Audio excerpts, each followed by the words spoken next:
Breaking right now, the respected royal author Hugo Vickers has revealed that Prince Harry is not only petrified of her, like so many others, by the way, every member of staff who's seen her bullying ways, but he's also petrified of losing her, which could explain the sorry state he finds himself in, excusing the inexcusable when, for example, it comes to pimping out the children to sell her scam jam when he claims that social media is the most dangerous place in the world for children. It could explain a lot. I have no sympathy, to be honest. The guy was warned, but perhaps it is an explanation. We're going to get analysis in just one moment from our royal mastermind, Angela Levin. She is Prince Harry's biographer, who spent obviously about, well, a good couple of years following the guy around. So she knows him well. But first, let's have a look at what Hugo Vickers actually had to say about this. Other people who are much better at telling you these things, there are other people who are better at doing cookery programs, there are other people who are better at advising how to found a business. I mean, they're sort of latching on to things. Well, she is in particular. And, it's just hard to see where it's going. I mean, I hate to say it, but my feeling at the end of the day is that Prince Harry is kind of petrified of her and petrified of losing her. Do you know that kind of syndrome people get into? See if I'm right. No, I think it's been phrased that way. That I think there was an article in the United States that said that she's just awful, but he's an enabler, and it's almost like he's aware, but he can't actually get out. Angela Levin, is Hugo Vickers right? Do you believe that Prince Harry is not only petrified of Meghan Markle, he's also petrified of losing her? Yeah, I think so. I think that's been going on actually before they even got engaged. I remember when I went to see him at the palace and one of his aides said, look, be very careful. He's in a mood today that he thinks she's going to drop him. So he's beside himself. So don't mention it. Be very careful. Otherwise, he'll just shout and you'll have to leave. Okay, and you get used to that, so I didn't mention it. And then he mentioned her a bit later. You have to have these techniques, don't you, as a journalist? So I think But that sounds like emotional manipulation, doesn't it, by Meghan from the very early days? Yeah, well, I think that, and I will say something now that is pretty dangerous, but what I feel. You'll have to unlock me out of prison, actually. And I think that when she said that she wanted to kill herself because she was so unhappy and it was so awful. All right, let's just stop right there. Hugo Vickers, one of the most respected royal biographers out there, just said what many people have only dared to whisper. Prince Harry isn't just under Meghan's influence, he's terrified of her. And even worse, he's terrified of what would happen if she ever left him. That, folks, is a huge psychological red flag. We're not talking about love anymore. We're talking about fear, dependency, and emotional manipulation. I think that was what she wanted to do to get Harry out. I don't believe that that's what she was doing. I think it was something that she said, that she knew he would help her. Because she went to the, I can't remember where it was anyway, and she dressed and she was beautifully dressed. Now, if you actually to the Royal Albert Hall, wasn't it? Yeah, that's it. Thank you. But if you are so depressed, you can't go, you can't get out of bed, you can't do anything. You can't sort of put makeup on and make sure you look lovely and then go there and be smiling at everyone. Even if she's an actress, you can't do that. But I think that she does sort of shriek and say, what are you doing? You're making my life so terrible. She's one of those women, and that's how they keep their man dangling. And I think that that's been part of Meghan. And you can see that because if she went to the Invictus Games, she was kissing him and loving him and putting her neck in his and doing all those things. And then he disappeared because she didn't want him around for several weeks because she wanted to do her cooking. Now, I love you, I don't love you, get out of here, stay with me. I mean, she said at the podcast that we got to do at the beginning of the week that she's always going to stay with him, and she loves him, and he's foxy but lovely, and he wants to do everything he can to look after me. But it's never that what she's going to do for him. Meghan, it's for Meghan, and you can see that he's really lost. He can't find a job, he hasn't got friends, and he's just there to be an assistant and to follow her if she's going anywhere. That's what I feel, and I'll be in trouble, but you'll have to help me out. Angela, also, there has been odd behaviour from Prince Harry over the past week because, of course, he turns up to this Legends of Aviation event, and Kurt Russell says on stage, unfortunately, living legend Harry has to leave early tonight. Who else will pick the berries for his wife's raspberry soup? Which is obviously quite a diss, given we know what's going on. But then in the picture, and you'll see the commentator USA pick this up, they asked, hey, Harry, is that a shiner? So, I mean, I'm obviously not suggesting we know at all if he did have a shiner or if he wasn't well. But it was interesting, wasn't it? Because he didn't feel like he was on good form. You know him pretty well. You can pick things up. And remember, Angela, the day before he'd been at that Time 100 event as sort of Meghan's bag carrier. And there's that video of when they get out the car together and she just charges ahead and shows him absolutely no respect, which you meant to do if you're a member of the royal family, and you could see couldn't have the been there. misery He in didn't, his you know, face. it looked as if he wasn't there, wasn't it? She just carried on walking through. Yeah. Vickers is describing a dynamic where Harry will tolerate anything just to avoid being abandoned. That's not romance. That's control. You hear that? Even when Meghan does something that completely contradicts Harry's public statements, like pimping out the kids on camera, he still defends it. Why? Because he's too scared to push back. That's not partnership. That's submission. Now this is where it gets even darker. Angela Levin, Harry's own biographer, was told by palace aides to tiptoe around him because he was upset Meghan might break up with him. That's before they were even engaged. Let that sink in. A prince of the realm, once a confident, bold figure, reduced to emotional turmoil because his girlfriend might leave. And what does that sound like to you? Classic emotional manipulation. Control someone by constantly threatening to withdraw love and affection. This isn't speculation. It's coming from people who were there. You've got aides walking on eggshells, journalists warned not to trigger him, and Meghan calling the emotional shots from day one. That's not a love story. That's a power imbalance. He could have fallen over. Of course, he could yeah, have of course. had a fight with anybody. So I think on that one, I don't have any evidence. But what you do see is that he was wounded, but we don't know who or No, why. exactly. We But don't. that makes him very miserable. Of And course, he didn't and that feel- is understandable, of course, if you've had a fall or anything like that. Now, the criticism from the US, Angela, though, as a result of this latest glut of publicity is very interesting to me because Dana Lash, the right-wing American commentator, doesn't usually talk about this type of thing at all, right? She's not big into the royal family or sort of pop culture stories at all. But on her most recent podcast, she spoke about Meghan and Harry because she claims, and I agree with her actually, that they now represent grifter culture. It's interesting, isn't it, hearing from Dana Lash on this? Yes, but it's good for somebody like that will talk out, because a lot of us, we don't, we're either so used to it or we leave it alone. But, I do a fair bit of cooking, but you do see if somebody's used to doing it by their speed and the way they use their hands and how they use the cutlery they're doing.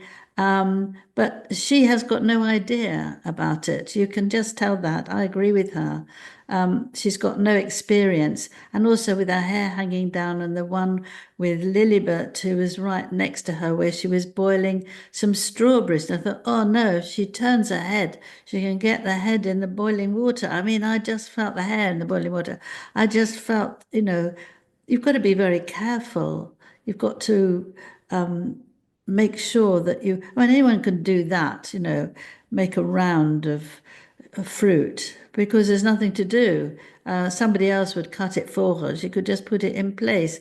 But she really hasn't got a clue. And I think also that she doesn't really understand about children either, because in the chats that she's had lately, she talks in a ridiculous way, like saving several lines of what she wants the children to know when they're 18 and or 16 even.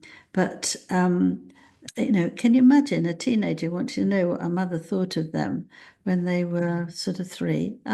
It doesn't make any sense. And I think that's exactly the same with cooking, that she can say things and pretending she's so working to the end, but actually it's all she doesn't know anything, but she wanted to do this and earn money out of it. Netflix must be very disappointed. But I do feel that some of these things that she wants to do it because then she can say to Netflix, well, look at me. I'm still on the front pages. People are still wanting to see what I'm doing. Doesn't matter if they don't like it. Doesn't matter if they don't like me for it. But look, they're looking. You're doing very well. Let's carry on. I think that's quite in her head. Angela, Dana Bash also spoke about, I know it's your favourite topic too, Angela, the flower sprinkle. This wasn't a slow burn. From the very beginning, Meghan had Harry hooked. According to Levin, Meghan played her hand smart. Emotional highs and lows, threats of leaving, painting herself as the victim of the press and the palace. Meanwhile, Harry keeps trying to protect her at all costs. That's classic codependency. And it explains why we're seeing a version of Harry today that's so unrecognizable. He's not the cheeky, fun-loving guy we once saw in army gear or cracking jokes at royal events. He's cautious, withdrawn, obsessively defensive. I know you're with her on the flower Very sprinkle, good, isn't it? She's got it quite right, the whole mood. Well, my feeling on that one is that it's not selling.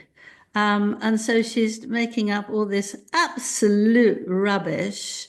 A little bit of magic. Tell me, dried up bits of flowers. I can't believe what she's saying. They won't. That's people just don't want to do that. You go, yeah, what's that? Yak out.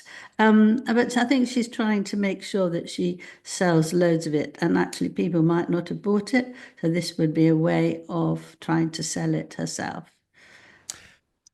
And Angela, I think Dana Bash actually, maybe Dana Lash, sorry, maybe the best moment was when she actually, there's a little bit where she goes into the fashion. And I know, I love that bit. Yeah, I'm not a fashion guy, but a lot of people I know, were talking but even about you could do that very easily. You could comment on that. And it's then so obviously awful. Yeah, I know. Well, Dana goes into that, but then, and this is what I was much more interested, she talks about Meghan's visit to Uvalde, remember, after the school shooting. That is interesting, isn't it, Angela, just to see. She's brilliant. I mean, she's got it all together, and one line after the other, she actually sees all the flaws. And I don't mean just flaws because she can't do anything else. I mean, we've all got flaws, but I think she's got such huge flaws.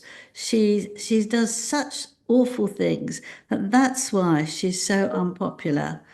Absolutely. People can't stand it. Okay, one thing, but it's one thing after the other that her reasoning to doing something is so appalling, so negative, so just about her that people just don't want to know. I've had a couple of emails saying, why can't you stop about talking about, we can't stand her. I'm in Canada. I'm also, there's somebody else who's also in Canada. She makes me sick. But you see, you are drawn to the horror of it. And that, in a way, makes her right about with Netflix that people cannot bear it. People cannot bear her, but they can say to their friends, "Did you see? Not again! Can you believe what she's doing this time? How she's cunning. It's cunning." Angela, it was really interesting too seeing Billy Bush. Now, for folk who don't know about Billy Bush, he's a very mainstream guy. He was Extra, Access Hollywood, The Today Show. The poor guy, actually. I mean, the Billy Bush story is fascinating. He's the poor guy who was cancelled because he had the conversation with Donald Trump before the election in 2016, where Donald Trump said some spicy things, not realizing that he was being recorded, and then it was leaked. And Billy Bush lost his job for some reason because he was the guy who was chatting with Billy Bush. Anyway, he has now launched his own show called Hot Mics. And I really enjoyed his take too, because this is a much more mainstream take on why that Meghan Markle interview with Jamie Kern Lima, I think that's her name, has just been a disaster. Now let's be careful here. Those are serious claims.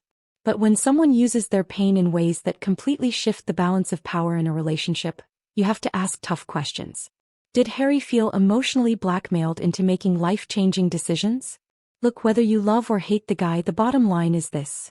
Harry doesn't look happy. He doesn't look free. He looks trapped. And if even his own biographer is telling us he's been scared of Meghan since day one, how do we ignore that? Watch this. Did Meghan Markle go on her friend's podcast because she has a new policy of softball questions only? Or she knew her friend would take the brunt of the beatdown in the comment section? And I think so many people also have this question for you is, Meghan, how are you? And are you okay? That's so kind. I am. I'm better than okay. How are you? I know you always make it about me. Today, which by the way, I just have to say, you are the most generous friend. You show up for your friends. Today, I just get to talk about you, which I'm excited about. But how are you doing? There's so much going on. Where have I seen you before, girl? I'm going to do a terrific show today, and I'm going to help people because I'm good enough, I'm smart enough, and doggone it, people like me. Hello. If that woman has a daily affirmations app, I'm in. And see, what's interesting to me about this, Angela Levin, is look, people who watch our show are pretty engaged on the whole with the royal family, and they know the story, they know the background. But what's so interesting about this Jamie Kern Lima interview is that it was so bad, Angela. It's completely translated and gone huge in America for all the wrong reasons. Stephen Crowder's been talking about it, and I think we can show you the stats as we go on, Angela, but the dislikes on this video are like off the scale. I mean, one of our videos, Angela, usually, and I'm so grateful, by the way, please do hit like if you're watching us right now, because it really, really does help with YouTube and the algorithm and everything.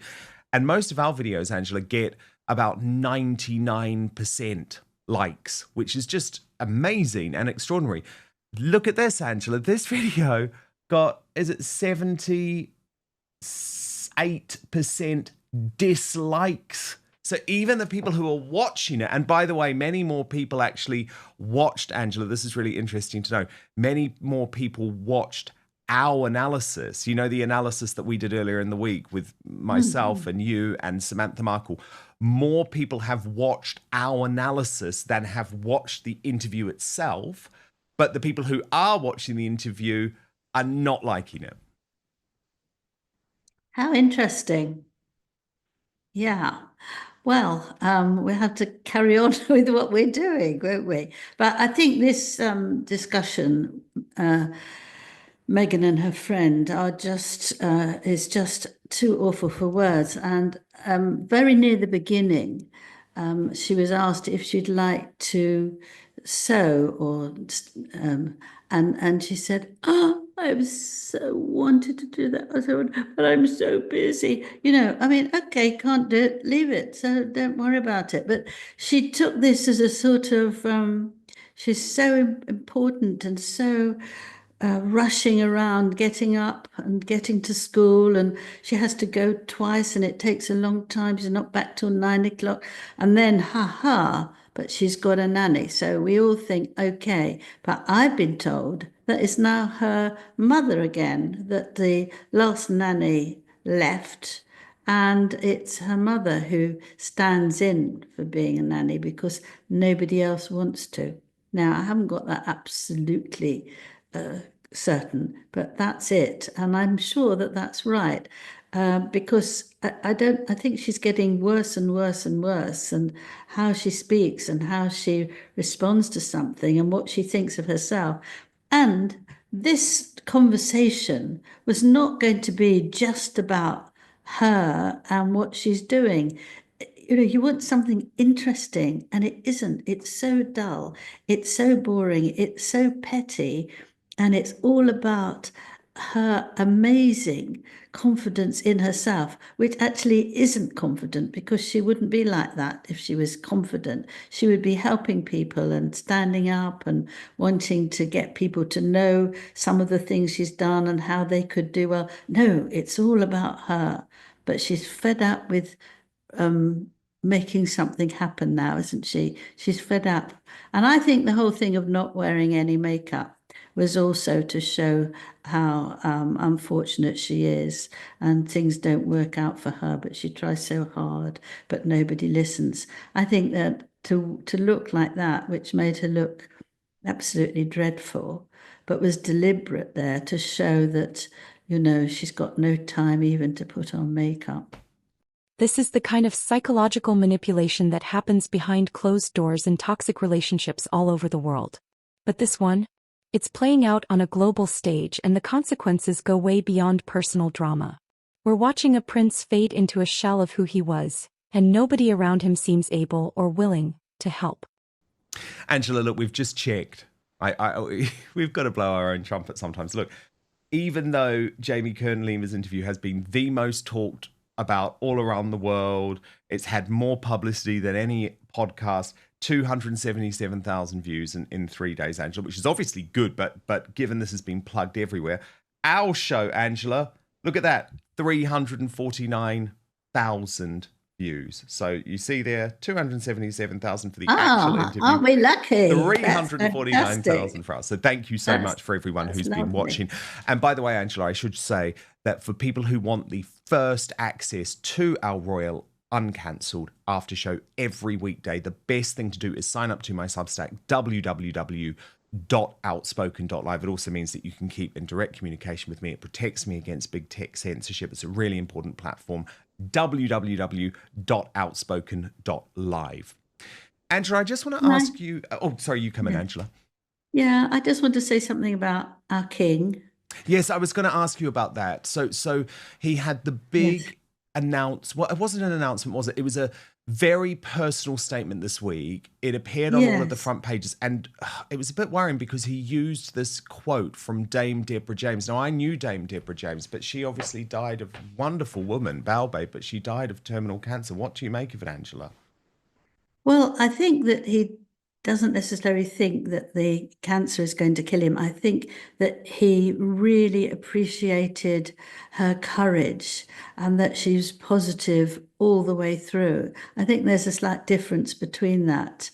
And I think that his way of opening up, no other king has ever done that. George VI didn't even know he had cancer, so it wasn't even mentioned. But for him to want to show people that it is frightening, that it is difficult, but that you can, with all the people around you, be helpful and let them know how to manage it somehow. And I think that it was absolutely extraordinary that he did that. It's incredibly brave and incredibly kind. And to talk about his own feelings and that he was frightened and that it was very difficult. But he's not too bad. He's getting better. I think whatever happens, he's a marvelous king. And this is a wonderful example of giving. He had 500 people there. And I'm sure he would speak to virtually everyone. He usually does, and that he wanted to show that he could help people rather than poor me, poor me, poor me. And I think we should be jolly pleased that we've got a king like that. And Not Angela, that he we're has just looking cancer, at these but he's just- pictures of Dame Deborah James with Prince William and her family. Do you remember he went to visit Yes. I mean, it was days, I think, before she died. He was amazed by her as well. I mean, I think everybody is amazed by the courage that she had and how she dealt with her child and all that sort of thing. She was absolutely amazing. Would make you cry because she was so strong. Well, I know. And her final words, which Charles obviously quoted, were, "Find a life worth enjoying, take risks, love deeply, have no regrets, and always, always have rebellious hope," which is just beautiful, isn't it? So it was a very emotional moment for the king. It is, and I think that will help him to know that he has been able to help people. And I think if you think that, I know that Queen Camilla, who I also wrote a biography for, what she said before she got married was that she was always going to be there for him, to be the rock, because she thought that Prince Philip did absolutely brilliantly for Queen Elizabeth. And she wanted to do the same. That was very, very important, not take over from him. And I think that was exactly what she's done, because I could notice little bits of Camilla there at the event, that, what she really cares about, that she is right there for him. And that's exactly wonderful help for him, as much as can be done. The million-dollar question is, does Harry even know what's happening to him? Or is he so far into this dynamic that he thinks this is normal? Because from where we're sitting, this is not love. It's fear, obligation, and manipulation. At some point, he's going to have to choose. Keep living like this or find a way back to the man he used to be. But by then it might be too late. That's it for today's deep dive. If you found this as shocking as I did, hit that like button, subscribe for more raw commentary, and drop a comment below. Is Harry under Meghan's spell, or is this just the media blowing things out of proportion? Let's talk about it.